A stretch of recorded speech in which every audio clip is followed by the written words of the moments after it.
Hello, everyone. Welcome to the virtual class, Protein and Fiber, Am I Getting Enough?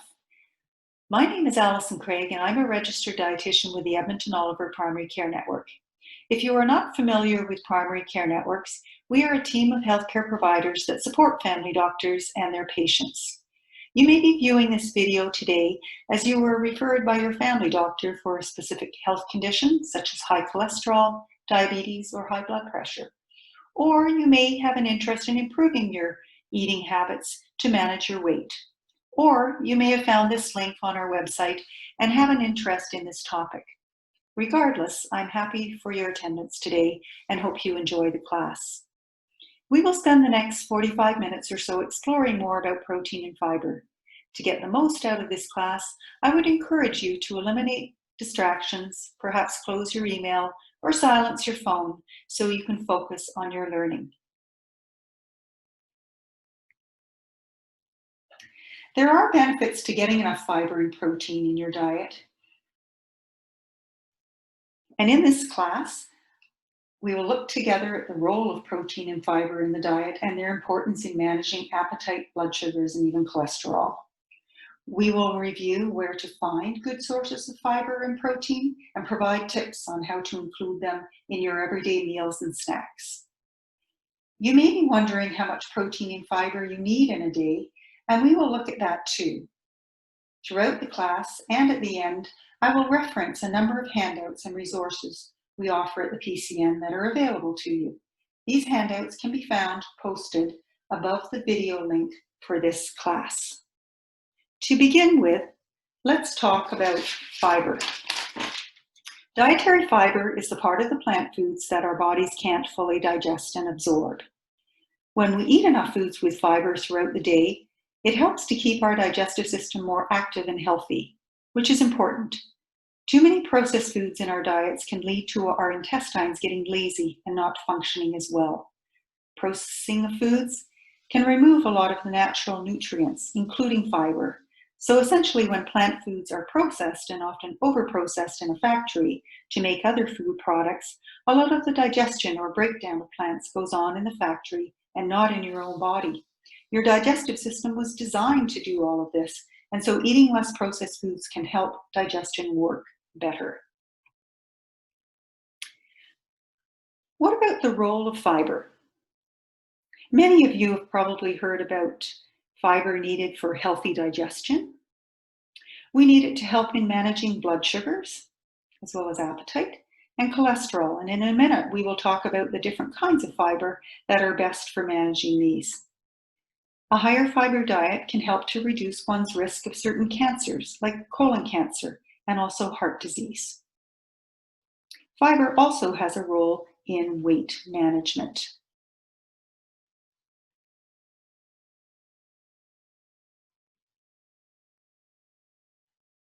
Eating enough fiber with your meals and snacks over the day can help your body feel fuller longer, preventing large swings in your blood sugars after eating, and therefore keeping you satisfied longer. If you look at this diagram, you can see the effects of fiber on blood sugars. In the diagram on the left, where there is not enough fiber in the diet, there are large peaks and drops in the blood sugars after meals. As a result, in between meals, you can be more vulnerable to food cravings when your blood sugars drop. Whereas on the right, with enough fiber with meals, the swings in blood sugars are less and appetite is managed. Let's quickly look at the different types of fiber. Most foods that contain fiber have more than one type and are a mix of the fibers listed below. Soluble fiber can help lower your blood cholesterol and control blood sugars. Good sources of soluble fiber include vegetables like carrots, sweet potatoes, legumes such as split peas, beans, and lentils, many fruits like oranges, apples, and pears, avocados, as well as oat bran, oatmeal, and barley. Chia seeds and flax seeds are also good sources. Insoluble fiber helps stool move through your bowel more quickly and helps keep bowel movements regular. Good sources are a variety of vegetables and fruit, as well as whole grain foods such as whole grain breads and cereals and various Nuts are also included here. Inulin may help healthy bacteria grow in your large bowel and prevent constipation, but more research is needed to know if it has the same benefits as other kinds of fiber.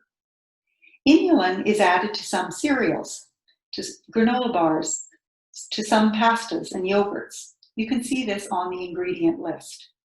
But you may want to include more natural sources of inulin, such as bananas, onions, leeks, garlic, and asparagus. What is most important, though, is eating a variety of these kinds of fiber above for the best nutrition for the body. So how much fiber do we need? Most Canadians eat only half the fiber they need.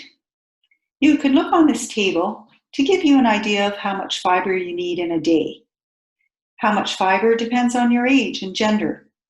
You can get almost half your fiber for the day if you eat the recommended amount of servings of fruits and vegetables from Canada's Food Guide per day. So what does that look like? As Canada's Food Guide shows here, filling up half your plate with vegetables and fruits at all your meals can help you get there. Let's say we are trying to get 25 grams of fiber per day, which is fairly typical for an adult female. That is recommended for an adult female, and men need slightly more. This slide gives an example of the amount of vegetables and fruits to consume to get about half the fiber you need in a day. So a day's worth of vegetables and fruits shown here provides about 12 to 15 grams fiber total, which is a little over half the recommended 25 grams of fiber needed. The rest can come from other high fiber grains or beans, nuts, and seeds throughout the day. So from some high fiber cereal or maybe some whole wheat bread with a sandwich at lunch, and perhaps a homemade bran muffin with some fruit for a snack sometime during the day. So more vegetables and fruits are recommended by Canada's Food Guide. Try to work towards getting at least 2 to 3 cups or fists.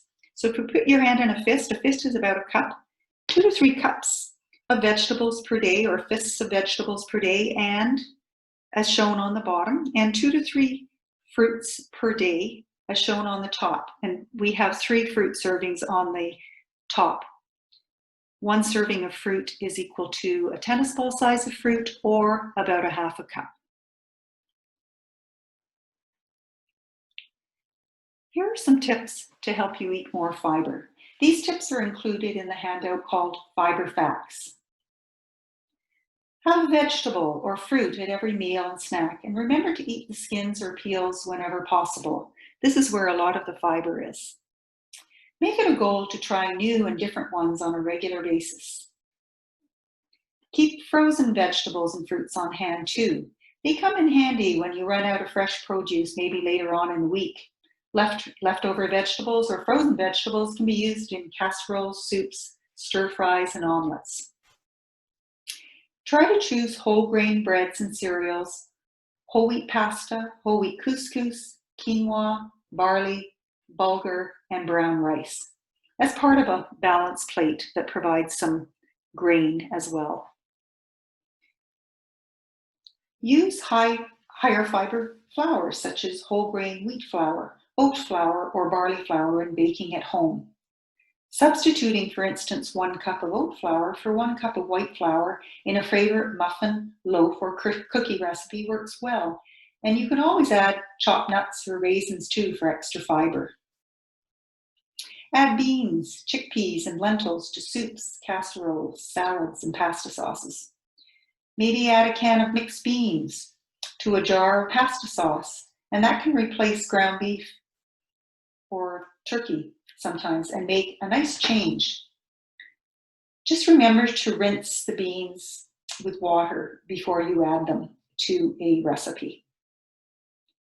High fiber and heart-healthy toppings like ground flax, whole chia seeds, hemp seeds, all bran buds, or a quarter cup or a handful of nuts can be added to salads, casseroles, yogurt, applesauce, or puddings. The resource called 10 Tips to Add More Vegetables, as well as Perk Up Your Meals with Vegetables and Fruits, are also in the handouts available to you and give great meal ideas. If your body is not used to eating a higher fiber diet, go slowly and eat more high fiber each day over a few weeks until you reach the amount you need. This allows time for your digestive system to adjust. To prevent gas and bloating, spread high fiber foods over your day and drink more fluids. It's very important to drink enough fluid when you eat a high fiber diet. Drinking fluids will help keep your stools soft. So maybe carry a filled water bottle to remind you to drink water throughout the day, whether you're at work or at home. Have a glass of milk with your meals or as a snack. And other liquids like tea or coffee at breakfast also count. Remember, spreading your fiber over the day is also helpful to keep your blood sugars better regulated and therefore your appetite better managed. So 3 meals and 1 to 2 snacks is a healthy pattern for healthy digestion. Food labels have information about how much fiber is in the food. Read nutrition claims and compare nutrition facts tables to help you choose foods higher in fiber. Not all products have nutrition claims, but this one here on the left is one found on a high fiber cereal, claiming this cereal is a very high source of fiber, which means it must have greater than 6 grams of fiber per serving.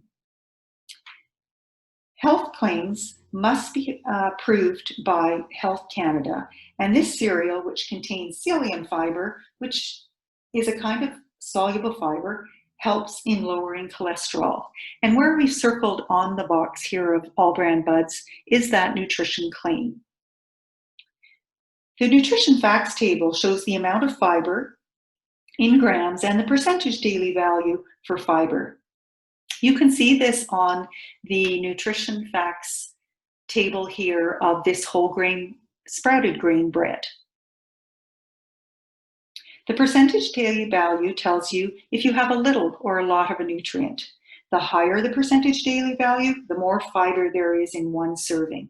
And notice in this example, we have circled the serving. So whenever you look at a nutrition facts label, look at the serving size that they're referring to first. And then you can see the fiber here is a good amount. It's 20% fiber, giving you 20% of your fiber for the day. And it's got that more than 15% fiber that we recommend. So it has 5 grams of fiber for one slice. Remember, choose foods with a percentage daily value of 15% or more for fiber. This table titled Choose Higher Fiber Foods is also contained in the Fiber Facts handout available to you and highlights higher fiber foods from different vegetables and fruits, grain products, and meat and alternatives. Notice the very high source of fiber of lentils, beans, or chickpeas. Try to add these to your salad or soup or wrap more often. This also adds protein to your plate too, which we will talk about in more detail in a minute when we talk about protein. When substituted for meat, legumes like these help to lower cholesterol. Perhaps some popcorn with a handful of almonds or pumpkin seeds is a great snack in the mid-afternoon to carry you through until dinner. Just 2 tablespoons chia seeds has 6 grams of fiber, and added to your container of Greek yogurt can also give you a satisfying boost of protein and fiber to your snack. I'm often asked about dried fruit. It's a good choice. The serving is smaller because the water is removed, and so a handful or a 1/4 cup is the recommended portion.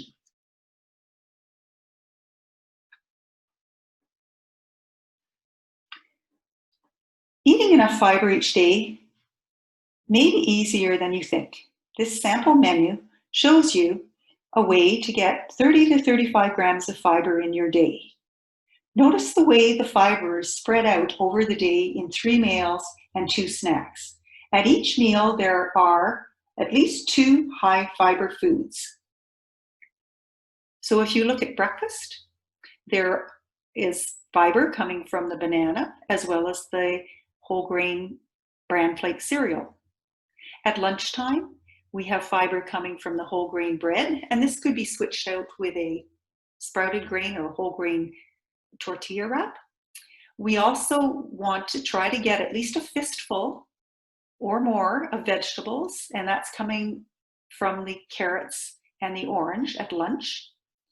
And those are our three high fiber choices at lunchtime. And then in our afternoon, we're having a snack of some blueberries added to yogurt, and the blueberries are giving us some fiber there too, where we've added a tablespoon of chia seeds. At dinner time, again, trying to get that half plate of vegetables or vegetables and fruit. And here we have the half plate filled with the broccoli and the sliced tomato. And finally, in an evening snack, we've added some fiber through some whole grain crackers and peanut butter. And this all adding up to 34 grams of fiber. So questions. Before we move on to talk about protein, anybody have any questions about fiber? I was wondering if juice is a good choice. It's best to eat your vegetables and fruit rather than drink them. And we often say that. Fruit juice is low in fiber, even when they say with pulp added. And juice won't fill you up either. Fruit juice is a concentrated source of fruit sugar, and so calories add up quickly. The recommended serving is 125 mils or a half a cup. Remember, bottled juice is often sold in 500 to 700 ml sizes, and this is often 4 to 5 times the recommended serving. So try to drink water or milk with meals more often, and just have juice occasionally. Any other questions? Is smart pasta or high fiber white bread the same as whole grain? These products have had fiber, like inulin, added to the refined white flour. Although the fiber content in these fiber-added products is similar, it isn't as nutritious. It doesn't contain all the parts of the original whole grain, which houses key nutrients like B vitamins and minerals. Let's now talk about protein and its role in the body, and how we can get enough protein, but not too much. Protein is needed for building and repairing body tissues, including muscle. We also need it for wound healing in the body, and we need it for a healthy immune system to help our bodies fight infection. And finally, distributed over the day can help manage blood sugars and appetite. So protein helps your body function and maintain muscle, which is needed to keep active. What are the sources of protein in our diet? They are found in legumes, nuts and seeds, tofu, fish, shellfish, eggs and poultry, lean red meat, including wild game, lower fat milk and yogurts, fortified soy beverages, lower fat kefir, and cheeses, lower in fat and sodium. To get enough protein throughout the day, fill a quarter of your plate with protein at meals. Canada's Food Guide shows us this. We can also look at this model shown describing where foods fit in the plate method to help us understand portions of protein foods.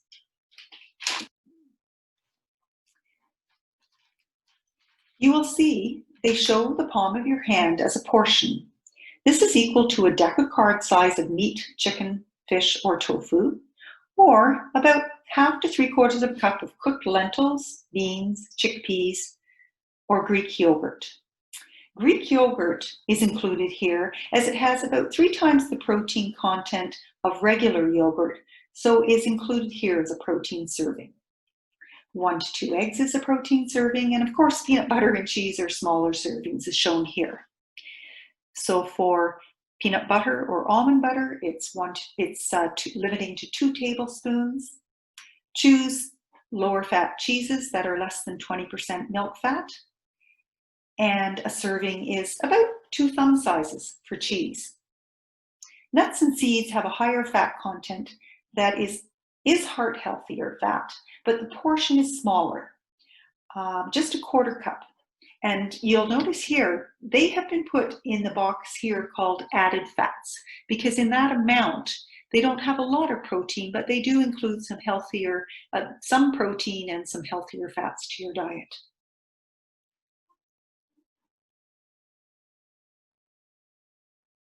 Appetite management is very important for weight management. To get the benefits of protein, which is digested more slowly, like fiber, spread protein foods over the day into your meals and snacks. This will help manage your blood sugar and appetite over the day. Remember, skipping meals and not having a regular meal pattern during the day may lead to overeating at the end of the day. Fuel your body during the day when it needs it the most. We will talk about snacks in a couple of slides, but let's look at balanced meal ideas first. For example, using the plate model at breakfast might look like this. On the top, here on the bottom, we have 3 examples of meals for breakfast. We've got some fruit, including some melon, with sliced banana on some whole grain toast with the peanut butter there for protein. In the second example, there are 2 poached eggs on whole grain toast on a bed of lettuce or arugula, some kind of darker leafy lettuce like arugula or spinach would be a good choice. And you may want to add some sliced tomatoes and a piece of fruit as well. In the last example, we have some oatmeal, a whole grain cereal with some sliced banana and berries. And to add some protein to this meal, we're adding 125 mils or 1/2 cup small container of Greek yogurt. Moving on to the other meals. On the top, we have some lunch ideas. Breaking these down, if we look at the first example, we have some protein that is in the sandwich. Do try to get at least a deck of cards worth of protein there. If it's chicken, try to choose maybe some leftover chicken, a deck of card size if you can, or that would be equivalent to a 1/2 can of tuna in a sandwich. And there we see some sliced tomato and lettuce in our sandwich, as well as some vegetables to give us that good fistful of vegetables at lunchtime, some carrots and a piece of fruit as well. So we have that good balance of protein to grain to 1/2 plate of fiber from vegetables and fruit. In the second example, we have wraps. It could be a wrap made with a whole wheat tortilla or whole wheat pita. And in there, we've got a good serving of protein. It looks like a deck of card size of chicken, but it could be leftover roast beef, or it could be some chopped up cooked shrimp, or again, could be tuna or salmon, canned tuna or salmon. About a 1/2 can would be about a deck of card size of protein there. And you can see those additional vegetables chopped up. You want to put a good fistful or cup of chopped vegetables into your wrap when you make it. And added to that lunch, we could also include a fruit too. The last example is a salad. Maybe you take that sometimes for lunch, but do make sure you add some protein to that salad. Don't just include the greens and some other vegetables. So here we have some chickpeas that were added. Other times it could be some leftover meat or some stir-fried tofu if you use tofu. Lots of different kinds of protein options there.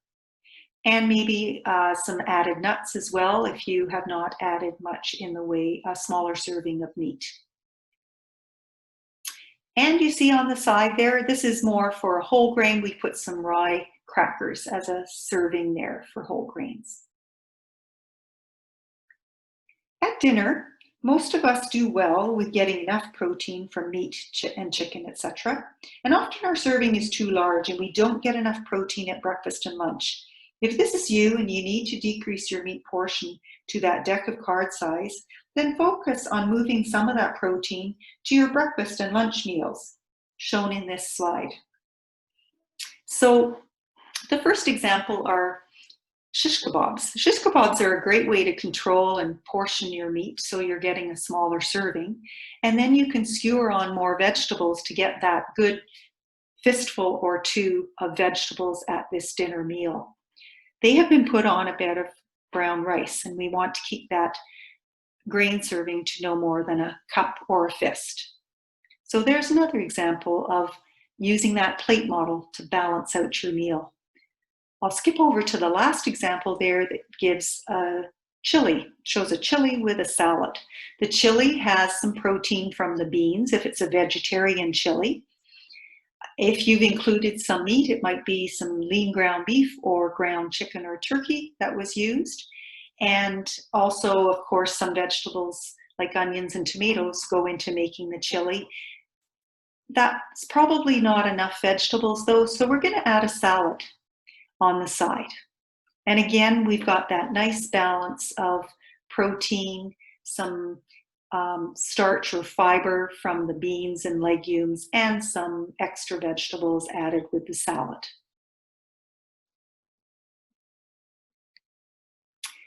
This table lists foods high in protein. We have seen already that foods in the meat and alternatives and milk and alternative food groups are good sources of protein. You can also see here that there are some grain products and other foods listed below that can provide more protein too. The chart shows the serving size and the grams of protein for that serving for a variety of foods. Most of us do not need to add up our daily grams of protein because if we aim to get a quarter plate of protein in each meal, we will easily get enough protein. Generally, a quarter plate or deck of cards size of meat, chicken, or fish is 75 grams, as shown on this table at the top. And this provides about 20 to 30 grams of protein, you can see, just to give you an idea. Let's look at some of the higher protein grain products together on the table now. Some breads, like sprouted grain breads, are higher in protein and fiber and have between 3 to 6 grams of protein per slice. So if you made a full sandwich with 2 slices of bread, you may be getting close to 10 grams of protein just through the bread. But do add some additional protein sources in your sandwich. Watch when choosing granola protein bars. Many are higher in calories from sugar and fat and are not always the best choice, so read your labels carefully. There are also protein fortified pastas, like those made with legumes or beans, and these can have up to 6 grams for a half a cup. And remember, we said no more than 1 cup at a meal for grain, so if we had a cup of this type of pasta, we could again be getting close to 10 to 12 grams of protein just from this product alone. Other foods included here, a healthy add-on to cereal or yogurt could be 2 to 3 tablespoons of ground flaxseed or hemp hearts or wheat germ. And these not only add protein, but they add fiber too. Nutrition supplement drinks are available that are higher in protein. You might be familiar with Boost or some of the Boost or Ensure, and some of these have higher protein versions like Boost Protein Plus, or there are purely protein supplement drinks like Premium Protein that are available. When you are in a rush some mornings and don't have time, grabbing one of these with a piece of fruit, for instance, can be convenient and also help you avoid skipping breakfast. People often ask about protein powders like whey or soy protein powder. These offer a convenient source of protein when food sources are not around. Generally, one scoop or 1 ounce of most protein powders has 15 to 30 grams of protein, a meal size amount. If you're not hitting the mark for protein, adding a scoop to your oatmeal or your cereal milk or into a smoothie can help you get there.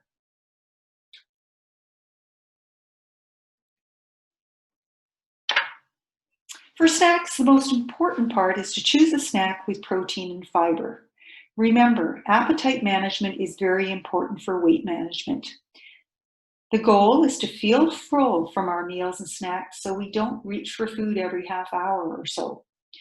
For instance, the mid-afternoon slump is common for many people when blood sugars drop and you might feel tired, making you more prone to food cravings and perhaps snacking mindlessly.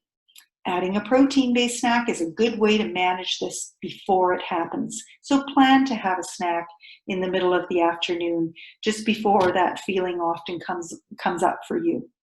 Or perhaps you may find by lunchtime you are really hungry. And again, try adding a mid-morning snack with protein and fiber, like an apple with peanut butter or a handful of nuts with a fruit.